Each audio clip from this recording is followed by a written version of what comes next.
Here's an expanded version of Part 1 in simple English, about 1,400 words. With a natural tone and human-centric approach, James Harrington sat at his desk, rubbing his tired eyes as he stared at the spreadsheets on his computer screen. The numbers blurred together after 12 hours of work. His office, perched on the 32nd floor of a gleaming downtown skyscraper, offered a stunning view of the city lights beginning to twinkle in the early evening darkness. But James hardly noticed the view anymore. "Mr. Harrington," his assistant's voice came through the intercom. "It's almost 7 p.m. You asked me to remind you about dinner with Lily." James glanced at his watch and sighed. He'd lost track of time again. "Thank you, Diane. I'm heading out now."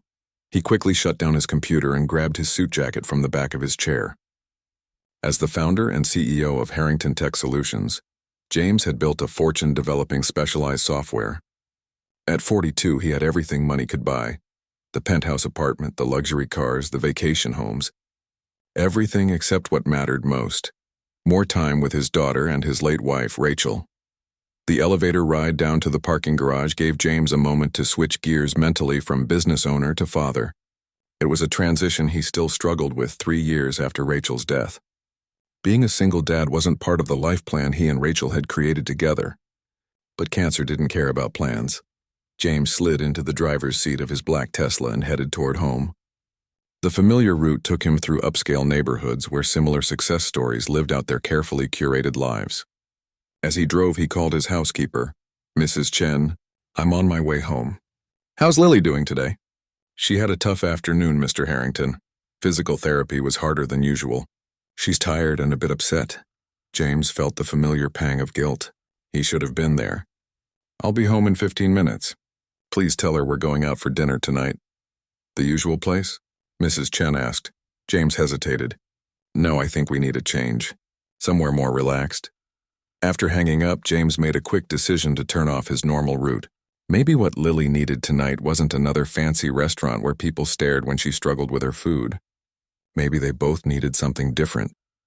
James pulled into the driveway of his modern glass and steel home 20 minutes later. Despite its impressive architecture and perfectly manicured grounds, it had never felt quite like a home since Rachel died. It was more like an expensive, empty shell. "Daddy!" Lily's voice called out as soon as he opened the door. The sound instantly melted some of the day's tension from his shoulders. His 7-year-old daughter sat in her specialized wheelchair in the entryway, her face lighting up at the sight of him. Lily had been born with cerebral palsy, which affected her motor skills and muscle coordination. Simple tasks like eating or writing were daily challenges for her, but her mind was sharp and her spirit even sharper. "There's my girl." James knelt down to her level, giving her a gentle hug and kissing her forehead. "I hear you had a tough day with Dr. Rodriguez." Lily's smile dimmed a little. "My legs didn't want to work right." "I tried really hard, Daddy." "I know you did, sweetheart," James said, his heart breaking a little at the disappointment in her eyes. "You're the bravest, strongest girl I know. Just like your mom." "Mrs. Chen said we're going out to eat," Lily said, her mood brightening again. "Can I wear my star dress?" "Absolutely. And I have a surprise. We're going somewhere new tonight."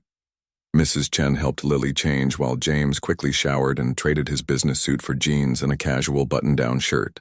Within half an hour, they were back in the car, Lily chatting excitedly about the book her tutor had read with her that afternoon. Instead of turning toward the upscale part of town, James drove to a neighborhood he rarely visited, a working-class area with small businesses and apartment buildings.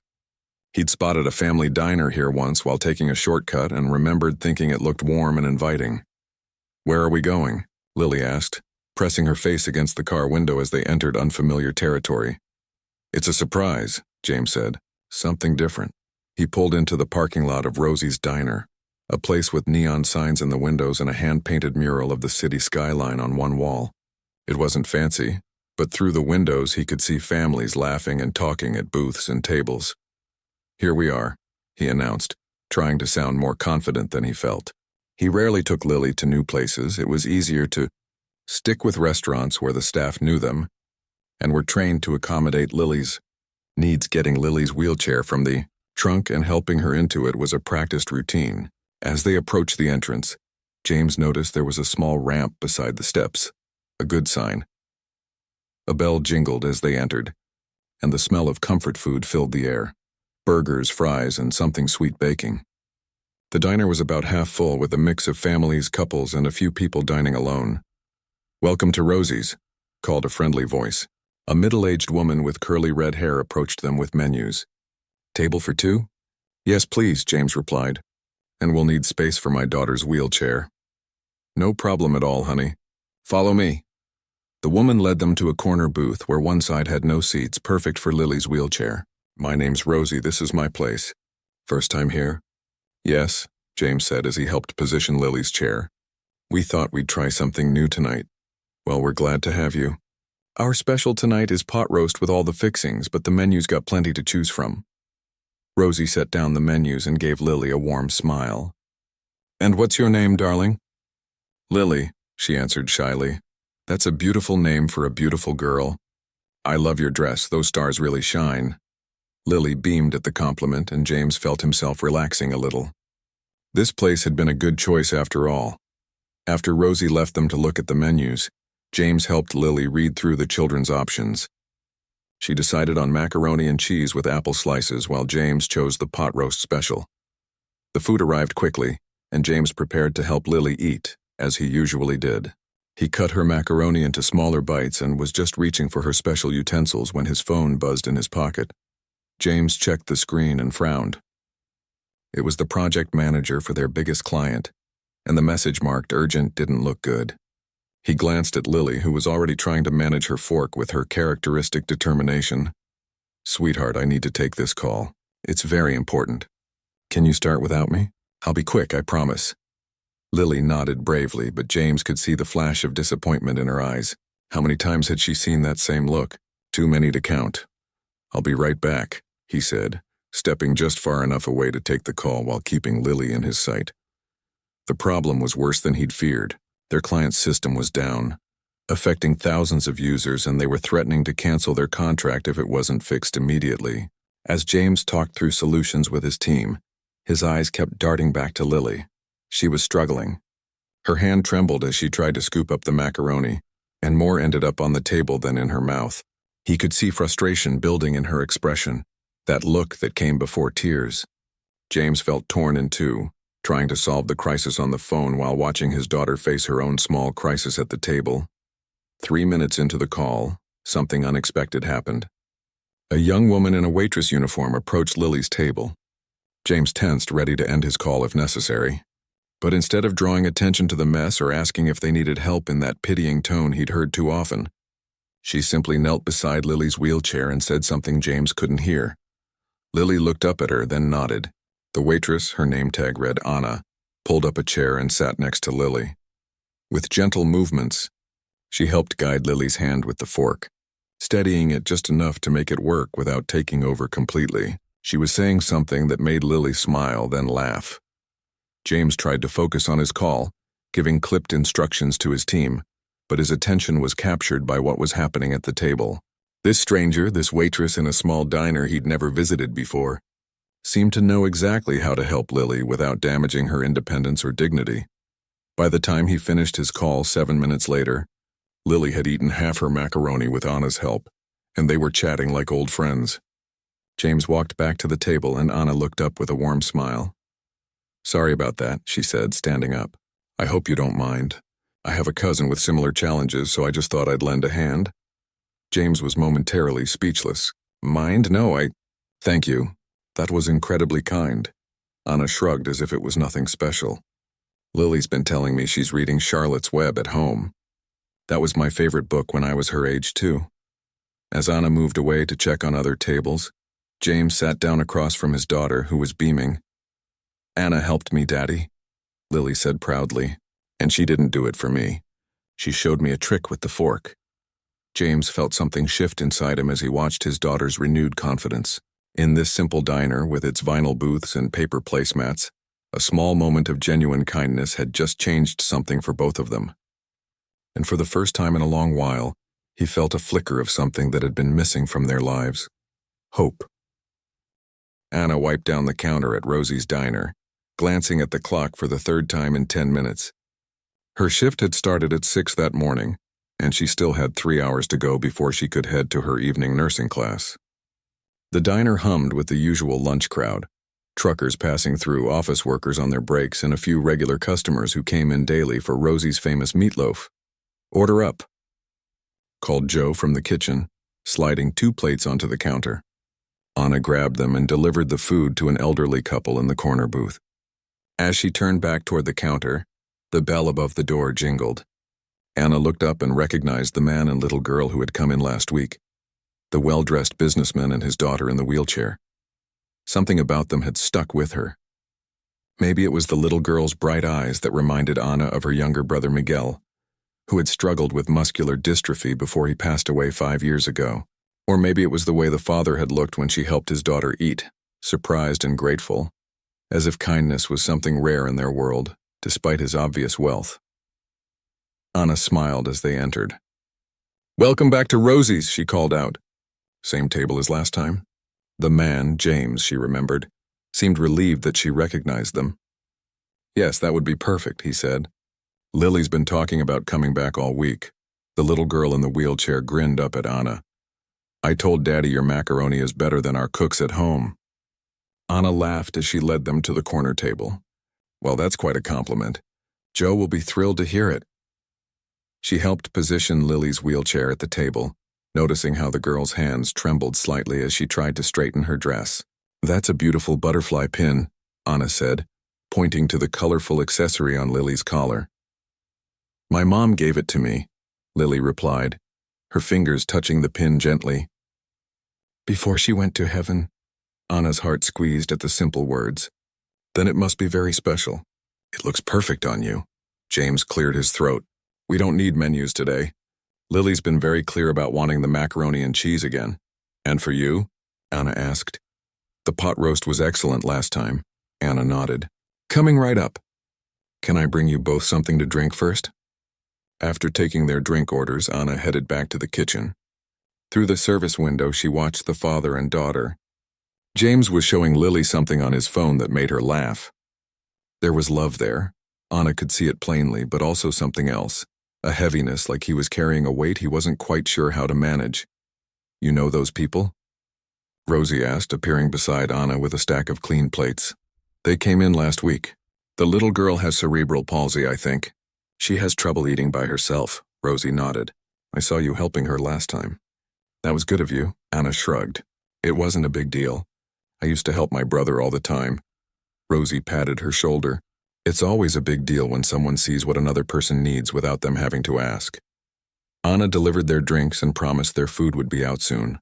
She had other tables to attend to, a group of construction workers on their lunch break, a mother with twin toddlers making a mess with their chicken nuggets, and a businessman typing furiously on his laptop. But her eyes kept drifting back to Lily and her father. When their food was ready, Anna brought it to their table. "1 mac and cheese for the young lady and pot roast for Dad." "Thank you," James said. "And I wanted to apologize for having to take that call last week. Work emergency." Anna waved away his apology. "No need to explain. We all do what we have to do." She noticed Lily already eyeing her macaroni hungrily. "Would you like some help again today, Lily? I can show you that fork trick we worked on last time." Lily nodded eagerly and James gave Anna a grateful look. "If you're not too busy, that would be wonderful." Anna pulled up a chair beside Lily. She gently guided Lily's hand to grip the fork in a way that gave her more control, supporting her wrist but letting Lily do the work. "Remember how we did it? Steady the base of the fork against your palm like this." Lily's face scrunched in concentration as she managed to scoop up a bite of macaroni and bring it to her mouth with minimal spillage. Her eyes lit up with pride. "Perfect," Anna cheered. "You're getting really good at this." "I've been practicing at home," Lily confessed. "Mrs. Chen says I'm too messy, but Daddy told her I'm learning." James, who had been quietly watching while eating his own meal, spoke up. "Mrs. Chen means well, but she likes everything to be very neat and proper. I told her that independence is more important than clean tablecloths." "My mom used to say the same thing about my brother," Anna said, helping Lily with another bite. "She'd tell our relatives, 'I can wash the floor any time, but Miguel's dignity isn't something I can give back once it's taken away.'" James stopped eating, his fork halfway to his mouth. That's exactly right." He studied Anna with new interest. "You mentioned your brother last time. He had cerebral palsy too." Muscular dystrophy, Anna replied, still focused on helping Lily.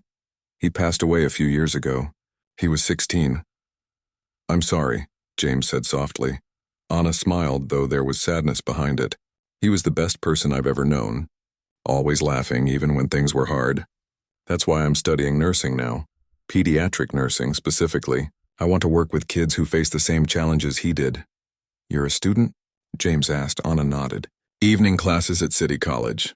I work here during the day, then head straight to campus. She helped Lily with another bite. Speaking of which, you're doing great, Lily. I think you've got this now. Indeed, Lily was managing to eat more independently, using the technique Anna had shown her. Anna stood up ready to check on her other tables when Lily spoke up. Can you tell me more about your brother? What was his name? Anna hesitated, glancing at James to see if the question was too personal. He gave a small nod, encouraging her to continue if she wanted to. His name was Miguel, Anna replied, sitting back down. And he loved butterflies just like your pin. He collected pictures of them from magazines and books. Said they reminded him that beautiful things can come from struggle. Lily touched her butterfly pin thoughtfully. My mom liked butterflies too. For the next few minutes, Anna shared simple, child-appropriate stories about Miguel. How he loved to play practical jokes on their parents. How he could identify any car by just the sound of its engine. How he once convinced Anna to help him sneak their dog into the hospital when he had a long stay. James watched his daughter's face as she listened, completely engaged. It struck him that they rarely talked about Rachel this way, sharing happy memories and funny stories. Somehow it had become a sad, solemn topic, when Rachel herself had been anything but solemn. Anna, Rosie called from behind the counter. Table 5 needs their check. Coming, Anna replied. She gave Lily's shoulder a gentle squeeze. Duty calls. You're doing great with your lunch. As Anna moved away, James noticed how she interacted with every customer. The genuine smile, the attentive listening, the small gestures that made each person feel seen. It wasn't something that could be trained or faked. Some people simply had a gift for connection. The next hour passed quickly. The diner grew busier, and Anna had less time to stop by their table, but she checked in when she could. James observed how Lily kept practicing with her fork, determined to master the technique Anna had shown her. There was a newfound confidence in his daughter's movements that touched him deeply. When they finished their meal, James caught Anna's eye and signaled for the check. How was everything? She asked, bringing over their bill. Excellent, James replied. The food was delicious, but the service was exceptional. Anna smiled. Just doing my job. No, James said firmly. What you did for Lily goes well beyond your job description. I want you to know how much it means to both of us. Anna's cheeks flushed slightly at the praise. Lily's a special kid. Smart and determined. That's a powerful combination. James looked at his daughter, who was proudly showing Anna how she could now drink from her cup with minimal help. Yes, she is. He hesitated, then asked, Anna, are you here every day? We'd like to come back.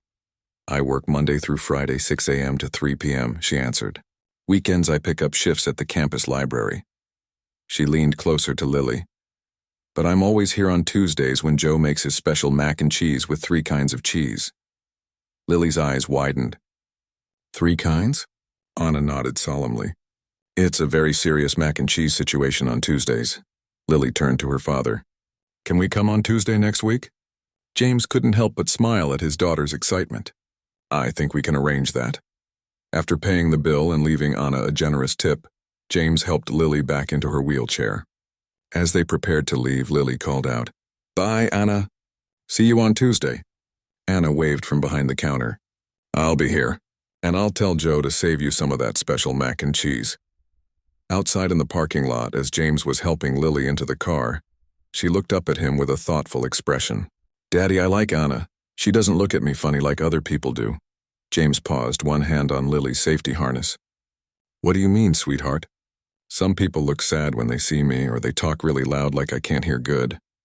Anna just talks normal and helps normal. Lily fiddled with her butterfly pin. She makes me feel like I can do things. James finished securing Lily in her seat, his movements slow and deliberate as he processed her words. How many times had he seen exactly what Lily described, the pitying looks, the changed behavior? the subtle but unmistakable othering of his daughter. And how many times had he himself been too quick to jump in and do things for Lily, robbing her of the chance to try and succeed or fail on her own? As he drove home, James glanced at Lily in the rearview mirror. She was looking out the window, humming to herself, her face peaceful. Something had shifted in their routine. Something small but significant. A simple meal at a modest diner had somehow given both of them something they needed. For Lily, a moment of genuine connection and encouragement. For James, a glimpse of what was possible when someone saw his daughter clearly without the filter of disability or difference. "Daddy?" Lily's voice broke into his thoughts. "Yes, sweetheart? Can Anna come to our house sometime? I want to show her my butterflies." James smiled. "We'll see, Lily. We'll see." But even as he gave his non-committal parent answer, James found himself wondering about the young waitress studying to be a nurse, with her natural compassion and easy manner. There was something refreshingly genuine about Anna that stood in stark contrast to the carefully curated world he typically inhabited. And for the first time since Rachel died, he felt a curious sense of possibility that extended beyond his next business deal or Lily's next doctor's appointment. For now, though, he was content knowing they had found a new Tuesday tradition. And maybe, just maybe, something more. Over the next month, Tuesday lunches at Rosie's Diner became the highlight of Lily's week. James found himself rearranging important meetings and pushing back conference calls to make sure they never missed their standing appointment with Anna and her special 3-cheese macaroni. What began as a simple meal out had transformed into something both he and Lily looked forward to with genuine excitement. Today, James pulled into the diner's parking lot 15 minutes earlier than usual. Lily had been ready to go since breakfast, wearing her favorite purple dress and the butterfly pin that had become a conversation starter between her and Anna. "Do you think Anna will like the picture I drew for her?" Lily asked, looking down at the colorful drawing she held carefully in her lap. She had spent an hour on it the night before, her small hands working diligently despite their tremors. "She'll love it," James assured her, helping Lily from the car into her wheelchair. The drawing showed a girl with dark hair and a bright smile standing next to a smaller figure in a wheelchair, butterflies fluttering around them both. Beneath it, Lily had written Anna and Lily in her careful, shaky handwriting. The bell above the door jingled as they entered the diner. Anna looked up from where she was pouring coffee for an elderly man at the counter, her face breaking into a genuine smile. "There's my Tuesday buddies," she called out. "Right on time for mac and cheese day."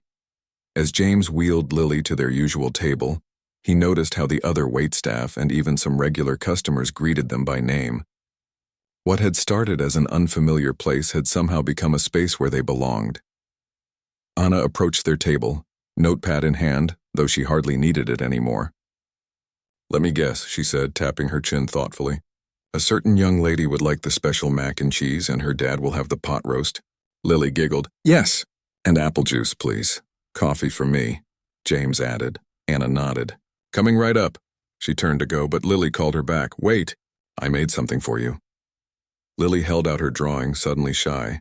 Anna took the paper, her expression softening as she studied it. "Lily, this is beautiful," she said, her voice warm with genuine appreciation. "Look at those butterflies." "And is that us?" Lily nodded eagerly. "That's you and me at the diner. See the macaroni on the table?" Anna laughed, pointing to the yellow squiggles on the drawn table. "I do see it. This is going straight up on my refrigerator at home." She knelt down to Lily's level. "Thank you. This means a lot to me." James watched the interaction, struck by how natural Anna was with Lily.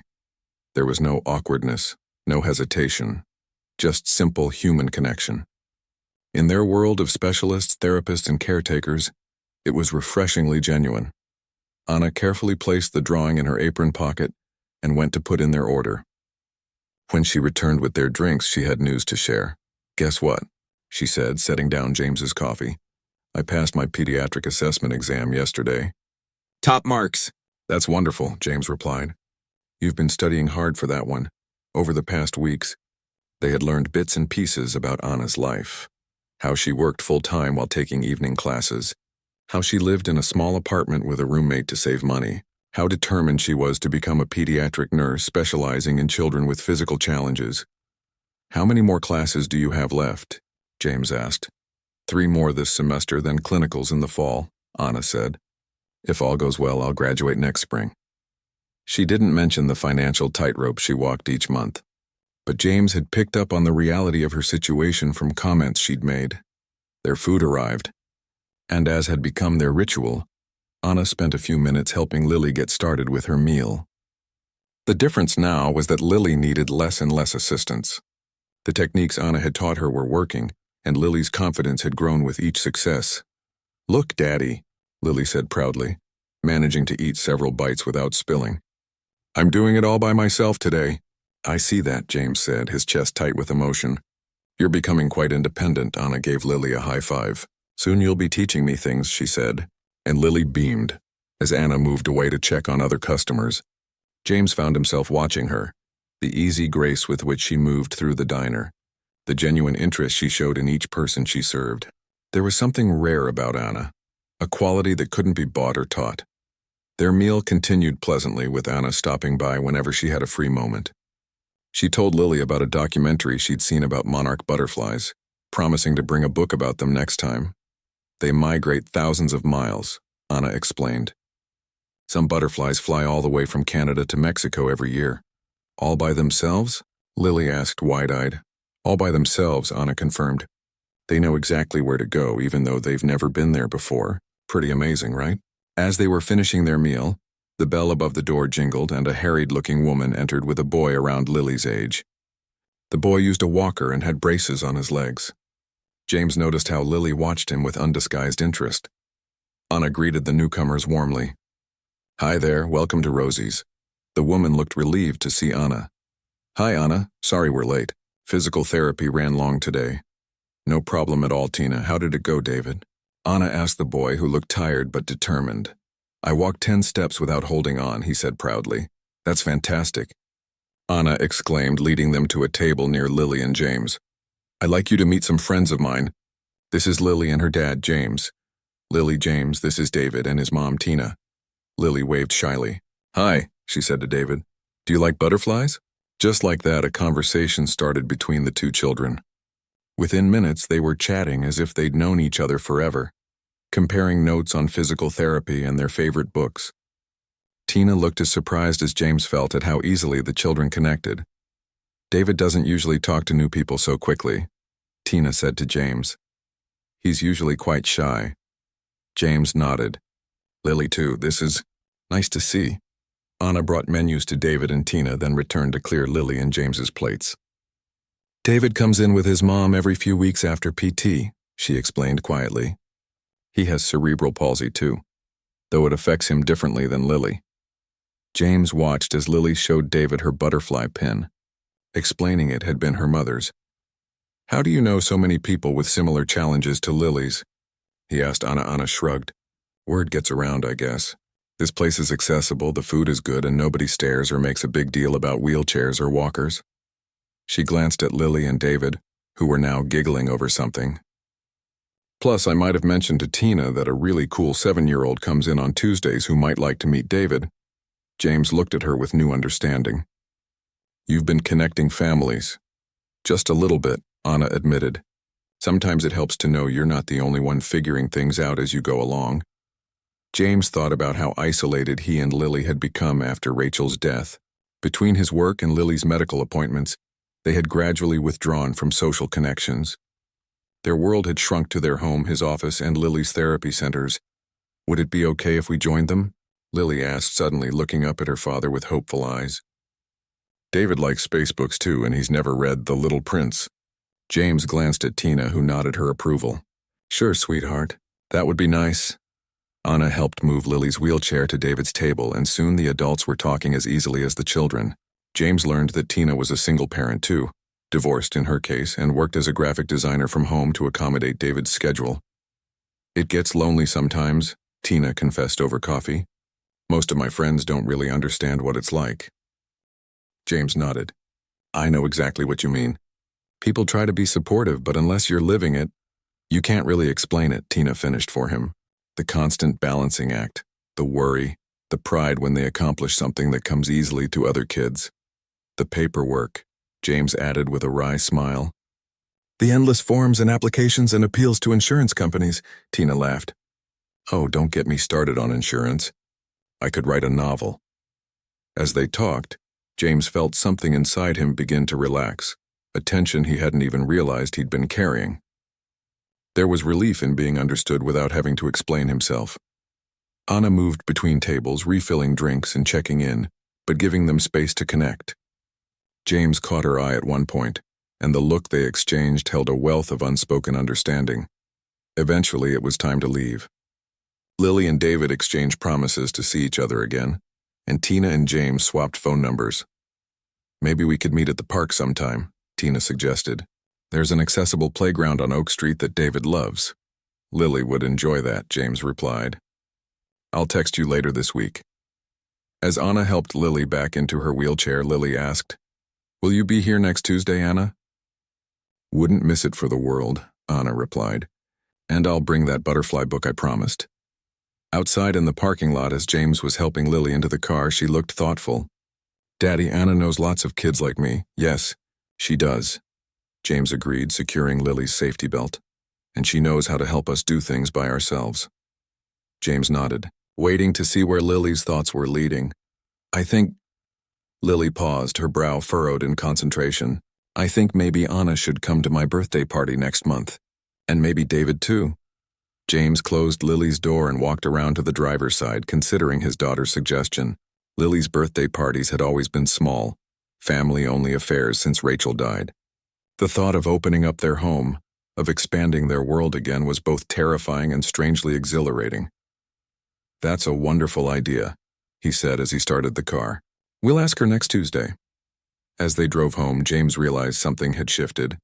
For 3 years, he had been going through the motions of living while focusing all his energy on work and Lily's care. Now somehow, the simple act of regular Tuesday lunches at a neighborhood diner had cracked open a door he thought was permanently closed. Through that door, he could see possibilities, friendships for Lily, connections with other parents who understood, and perhaps even the chance to know Anna better. To understand what drove this remarkable young woman who had changed their Tuesdays, and maybe, just maybe, was changing their lives. For the first time in a long time, James drove home with a sense of anticipation rather than duty. Next Tuesday couldn't come soon enough. James checked his watch for the 5th time in 20 minutes as he sat in his office, trying to focus on the quarterly reports spread across his desk. The numbers blurred together as his mind kept wandering to Rosie's diner. It was Tuesday, their regular lunch day with Anna, but he'd been trapped in an emergency board meeting all morning that had run long. Now it was almost 2 o'clock, and he'd had to ask Mrs. Chen to take Lily to the diner without him.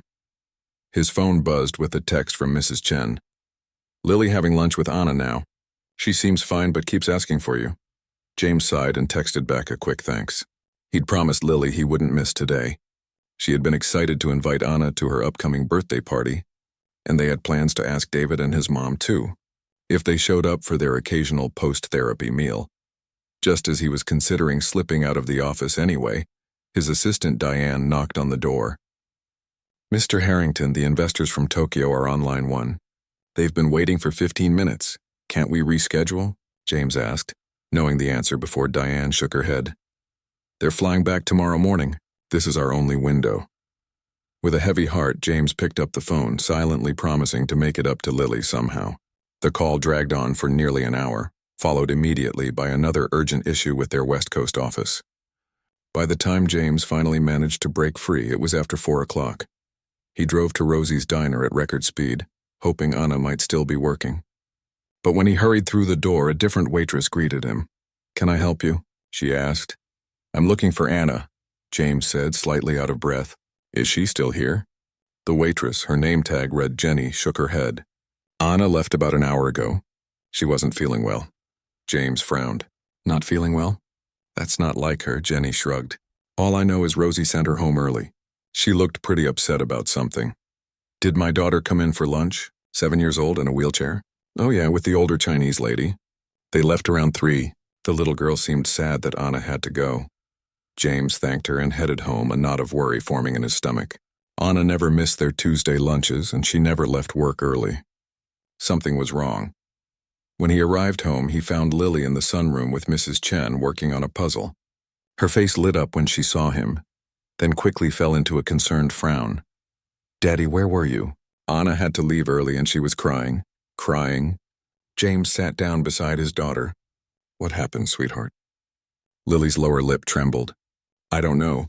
She got a phone call and then she talked to Rosie and then she said she had to go. But before she left, I saw she had tears. I asked her if she was okay and she said yes, but I don't think she was telling the truth." Mrs. Chen added quietly. The young lady did seem very distressed. She apologized several times for leaving during their lunch. James pulled out his phone, then realized he didn't have Anna's number. In all these weeks, they'd never exchanged contact information. Their relationship existed entirely within the walls of Rosie's diner during those Tuesday lunch hours. "Did she say if she'd be back next Tuesday?" he asked Lily. Lily shook her head, her eyes filling with tears. She said she wasn't sure. "Daddy, what if something bad happened? What if she doesn't come back?" James hugged his daughter. "I'm sure she's fine, sweetheart. Everyone has bad days sometimes." But as he helped Lily with her puzzle and later prepared her for bed, the worry stayed with him. Anna had become important to both of them, and the thought that she was in trouble or upset bothered him more than he wanted to admit. The next morning, after dropping Lily at her therapy session, James made a detour to Rosie's diner. The morning rush was just ending, and Rosie herself was behind the counter tallying receipts. "Well, look who's here on a Wednesday," she said when she spotted James. "No Lily today?" "She's at physical therapy," James explained. "Actually, I came to ask about Anna. My daughter said she left early yesterday and seemed upset." Rosie's friendly expression turned serious. "Anna got some bad news yesterday. Her scholarship fell through." "Scholarship?" "For nursing school. She had a partial scholarship that was covering most of her tuition, but apparently the funding got cut. The foundation that sponsored it lost their main donor or something." Rosie shook her head. "Poor girl works so hard. I don't know how she'll manage without that money." James felt a sinking feeling. "Will she have to drop out?" "She might have to take a semester off at least. She told me she's looking for a second job, but that would mean cutting back her hours here." Rosie sighed. "Between you and me, I'm worried about her. Anna pushes herself too hard as it is. Working 2 jobs while going to school full-time would burn anybody out. Is there anything I can do to help?" James asked before he could stop himself. Rosie gave him an appraising look. "You've grown pretty fond of our Anna, haven't you?" James felt his face warm. "She's been very kind to my daughter. Lily adores her." Rosie hummed, not looking convinced. "Well, Anna's pretty independent. Doesn't like asking for help even when she needs it. But if you want to do something nice, she's working the lunch shift tomorrow. Maybe stop by and let her know Lily misses her." James nodded. "I'll do that. Thank you, Rosie." As he drove to his office, James couldn't stop thinking about Anna's situation. He knew what it was like to work hard for a dream. He'd built his company from scratch, after all. But he'd had advantages Anna didn't. Family money to start with, connections from an Ivy League education, and no one depending on him in those early years. Anna was trying to better herself while working full-time, all to help children like Lily and her brother Miguel. It seemed deeply unfair that her dream might be derailed by something as arbitrary as a funding cut. By the time he reached his office, an idea was forming in his mind. He called his lawyer. "Richard, I need to set up a foundation. How quickly can we do that?" "A foundation?" Richard sounded surprised. "That's not a simple process, James. There's paperwork, tax considerations, board members to appoint. I don't need anything complicated. Just a small family foundation to provide scholarships. For your alma mater? No, for nursing students. Specifically, those focusing on pediatric care for children with physical challenges." Richard was quiet for a moment. "This is rather sudden. May I ask what prompted this interest?" James hesitated, then said simply, "Lily met someone who's made a difference in her life. I'd like to make sure that person can continue to help other children too." The next day, James returned to Rosie's diner alone during the lunch rush. Anna was there, moving between tables with her. Usual efficiency, though James thought her smile seemed less bright than normal. There were shadows under her eyes, as if she hadn't slept well. He took a seat at the counter and waited until she noticed him. When she did, surprise flashed across her face, followed by embarrassment.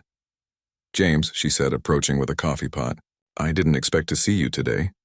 She poured him a cup without asking. "Where's Lily?" "At school," he replied. "I came to see how you were doing." "Lily was worried about you." Anna's professional smile faltered. "I'm so sorry about yesterday." "I didn't mean to upset her. She's fine," James assured her. "But we're both concerned about you." "Rosie mentioned you got some bad news." Anna sighed, setting down the coffee pot. "My scholarship got canceled. Budget cuts." She attempted a brave smile. "But I'll figure something out. I always do." "Is there anything I can do to help?" James asked, just as he had with Rosie. "That's kind of you, but no," Anna said firmly. "I'll pick up some weekend shifts at the hospital cafeteria. One of the nurses mentioned they're hiring." James nodded, respecting her pride but not deterred from his plan. "Lily was disappointed we didn't get to invite you to her birthday party. It's next Saturday afternoon, nothing fancy. Just a small gathering at our house. She'd love it if you could come." The genuine invitation seemed to catch Anna off guard. "Oh, that's very sweet, but I wouldn't want to intrude on a family event." "It's not just family. David and his mom will be there too." James smiled. "Lily specifically asked for you. She even put your name on the invitation she made." Anna's expression softened. "She did?" "In purple glitter pen, no less. That's the highest honor in Lily's world." Anna laughed, and for a moment she looked like her usual self.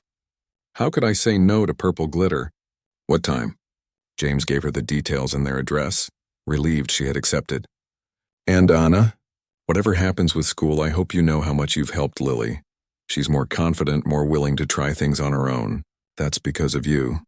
Anna blinked rapidly, her eyes suspiciously bright. "That means a lot to hear." "Thank you." The following Tuesday came and went without their usual lunch at Rosie's. Lily had a doctor's appointment that couldn't be rescheduled, and James suspected Anna had picked up an extra shift at her new second job. By Saturday, Lily was practically vibrating with excitement about her party, especially knowing Anna would be there. Their home had been transformed with butterfly decorations, Lily's chosen theme, and a small group of guests were expected. David and Tina, a couple of Lily's classmates from her special needs program, her favorite physical therapist, Mrs. Chen, and Anna. "Do you think Anna will like the decorations?" Lily asked for the 10th time, adjusting a paper butterfly that hung from the chandelier. "She'll love them," James assured her, checking his watch. The party was set to start in 30 minutes, and the caterers were putting final touches on the food in the kitchen. The doorbell rang at exactly 3 o'clock, the party start time, and Lily wheeled herself to the entryway as fast as her arms could push. "I'll get it," she called, reaching for the door handle. James stayed back, watching with a smile as Lily greeted David and Tina. Soon after, her classmates arrived with their parents, and the house filled with children's voices. Anna was the last to arrive, looking slightly out of place in a simple blue dress carrying a small wrapped package. "I'm not too late, am I?" she asked, kneeling to hug Lily. "You're just in time," Lily exclaimed. "Come see the butterfly cake." Anna allowed herself to be pulled into the celebration, quickly fitting in with her natural warmth and ease with the children.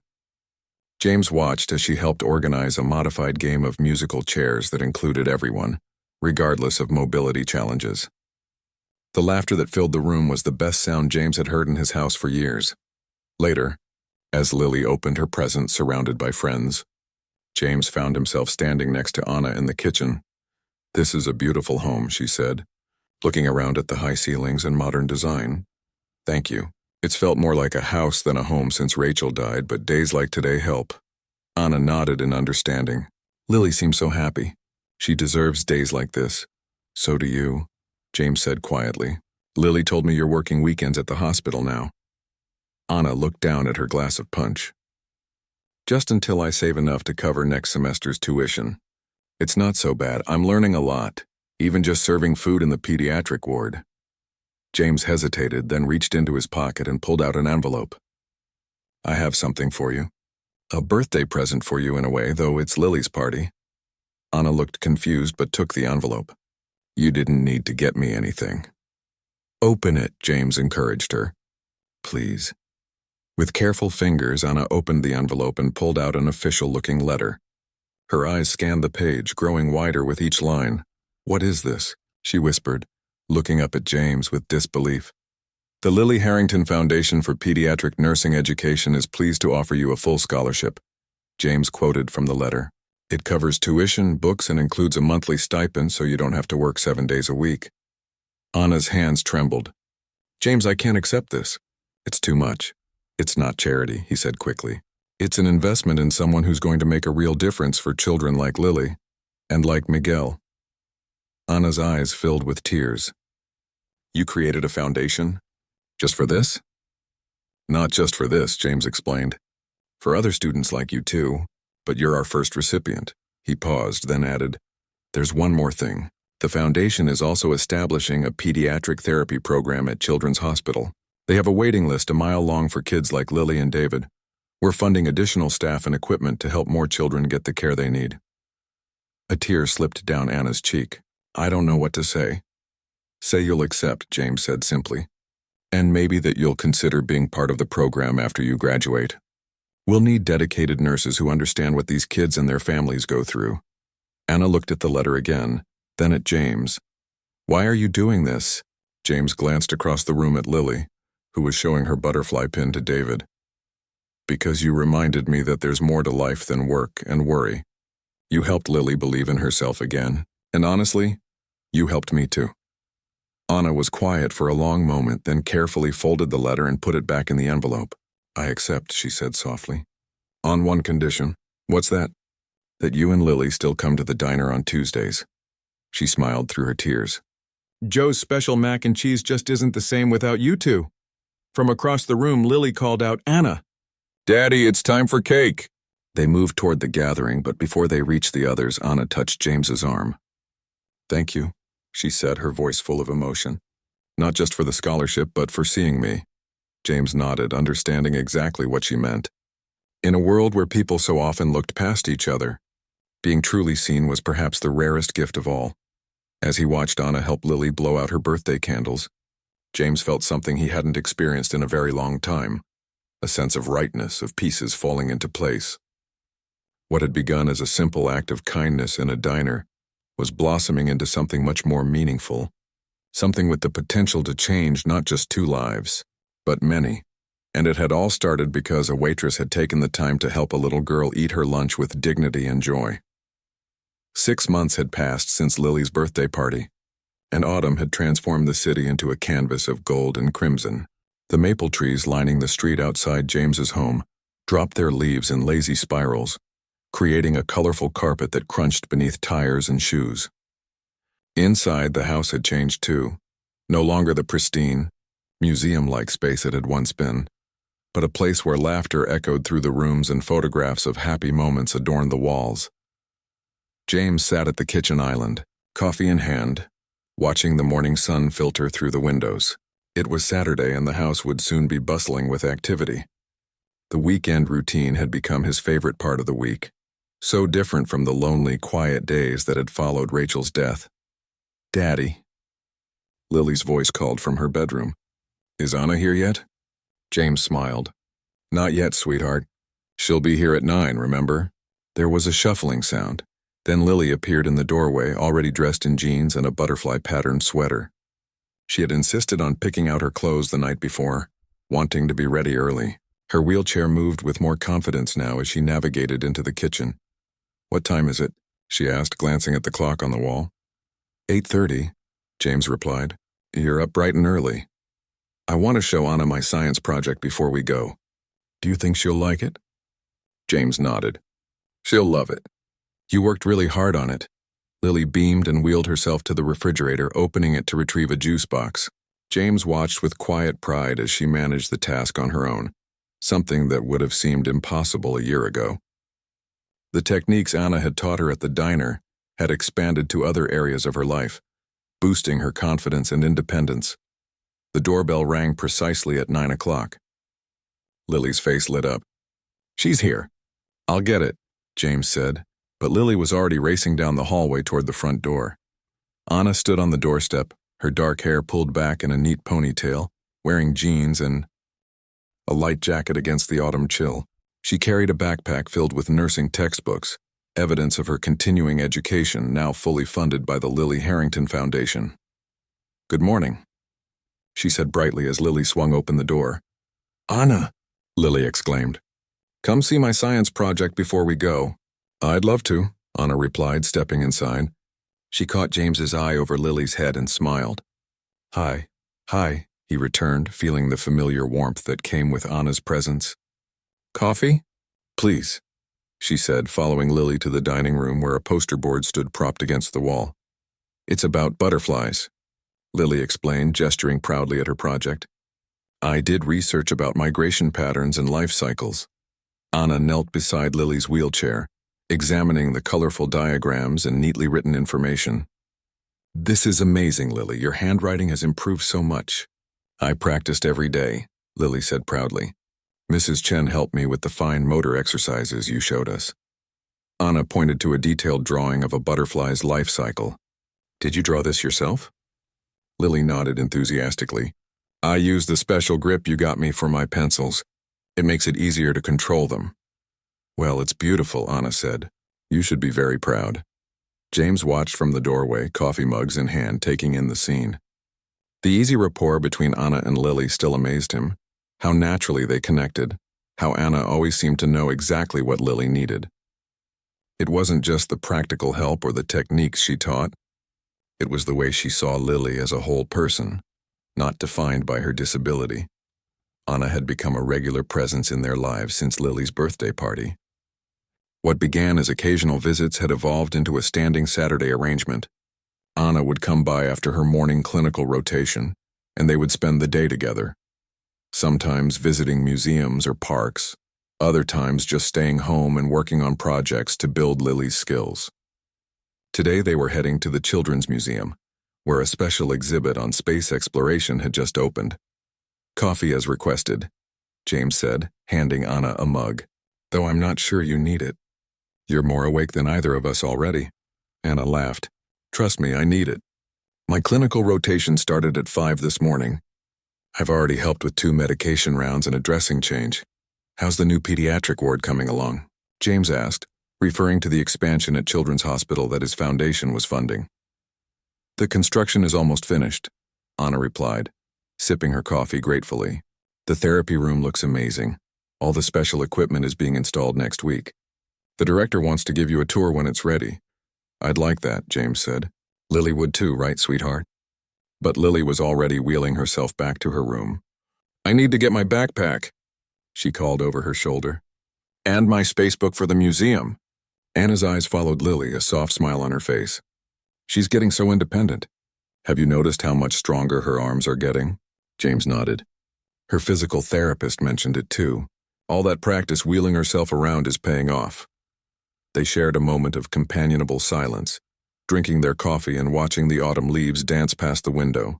These quiet moments had become precious to James, small islands of peace in his otherwise busy life.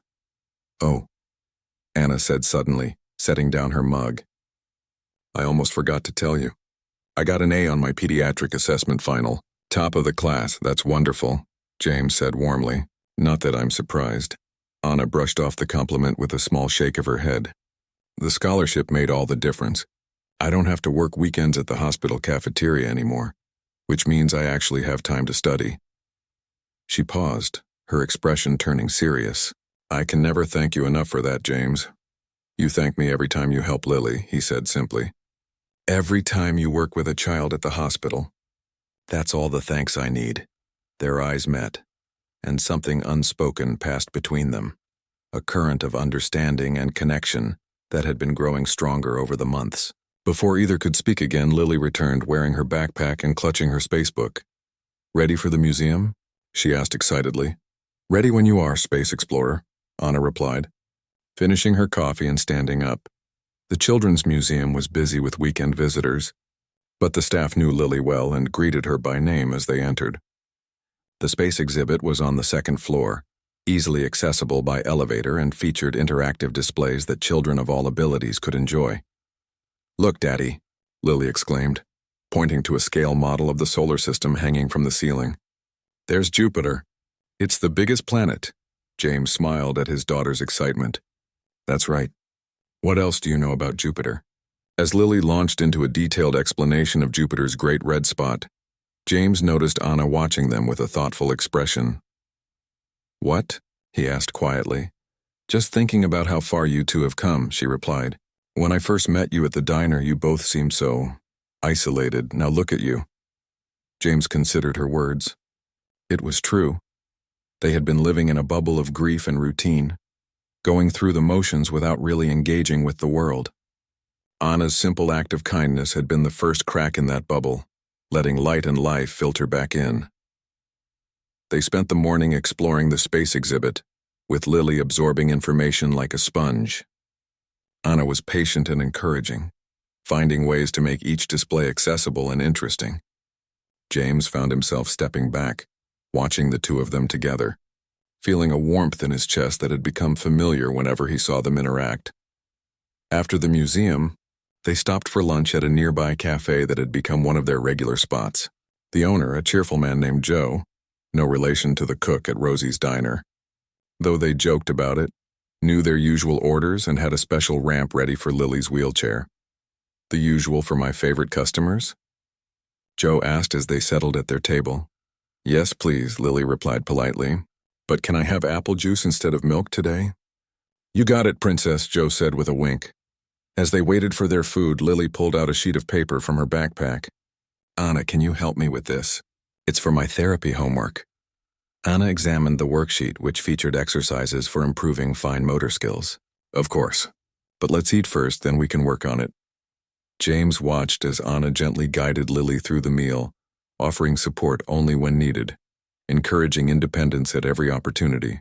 It was a delicate balance, knowing when to help and when to step back, and Anna navigated it with intuitive grace.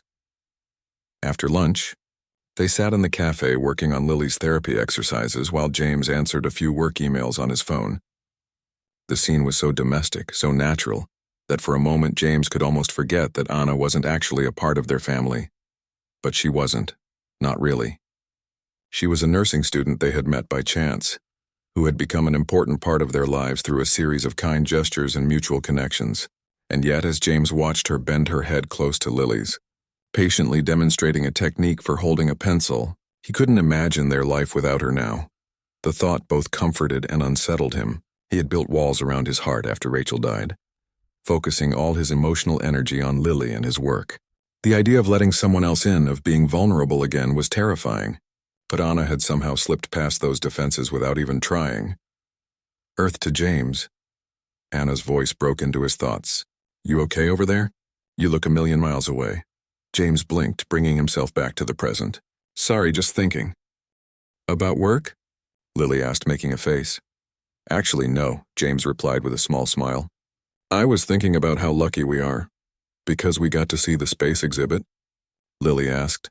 "Because we have good people in our lives." James clarified, his eyes meeting Anna's briefly before looking back at his daughter. The rest of the afternoon passed in comfortable companionship. They walked through the park near the cafe, enjoying the fall colors, then headed back to the house. Anna helped Lily with more of her homework while James prepared dinner. It had become an unspoken tradition that Anna would stay for the meal before heading back to her apartment.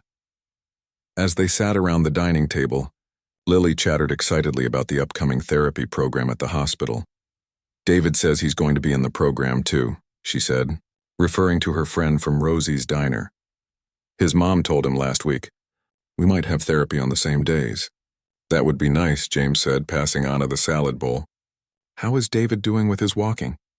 "He got new braces," Lily reported. "Anna saw them at the hospital, right, Anna?" Anna nodded. "I did. He came in for a fitting last week while I was doing my rotation. He's making great progress. Just like you are," James said to Lily with pride. After dinner, as Anna was preparing to leave, Lily suddenly wheeled herself to her room and returned with a wrapped package. "I made this for you," she said, presenting it to Anna with a shy smile. Anna looked surprised. "For me? But it's not my birthday." "It's a thank you present," Lily explained, "for helping me learn to do things by myself." Anna carefully unwrapped the package to reveal a handmade photo frame decorated with colorful butterflies. Inside was a picture of the three of them from a trip to the botanical garden last month, standing amid a flutter of monarch butterflies in the special exhibit. They were all laughing, caught in a moment of pure joy. Lily, Anna said softly, her fingers tracing the frame. Did you make this yourself? Lily nodded proudly. Daddy helped with the hot glue gun, but I did the decorating. Do you like it? I love it, Anna replied, her voice thick with emotion. It's the most beautiful gift I've ever received. James watched as Anna knelt to hug Lily, the photo frame held carefully in one hand. Over Lily's shoulder, Anna's eyes met his, shining with unshed tears of happiness. In that moment, something crystallized in James's heart. A realization that had been building for months. Anna was more than just Lily's friend and helper. More than just a nursing student or scholarship recipient, she had become essential to them both, bringing light and warmth back into their lives when they needed it most. What had started with a simple act of kindness in a diner had grown into something profound and life-changing. As he watched Anna say goodbye, promising to see them next Saturday, James knew that the story they had begun writing together was far from over. In fact, it felt like they were just turning to a new chapter, one filled with possibility and hope. Later that night, after Lily was asleep, James sat looking at the copy of the same photograph that hung on their wall. 3 smiling faces surrounded by butterflies, symbols of transformation and new beginnings. How fitting, he thought, for what had happened in their lives. A waitress had noticed a little girl struggling to eat and had chosen to help. That small moment of kindness had rippled outward, changing not just one life but many, Lily's, James's, Anna's, and through the foundation, countless other children and families facing similar challenges. James touched the photograph gently, remembering something Anna had said months ago about butterflies. Some butterflies fly all the way from Canada to Mexico every year, all by themselves. They know exactly where to go, even though they've never been there before. Sometimes, James thought, people were like that too, finding their way to exactly where they needed to be, even when they didn't know they were looking. Anna had found her way to their table at Rosie's diner that day, and in doing so had helped them all find their way back to joy. Tomorrow would bring new challenges and adventures. There would be therapy sessions and homework, museum visits and quiet moments at home. But whatever came their way, they would face it together, no longer alone, no longer isolated, but connected by bonds of kindness, respect, and love that had transformed all their lives forever.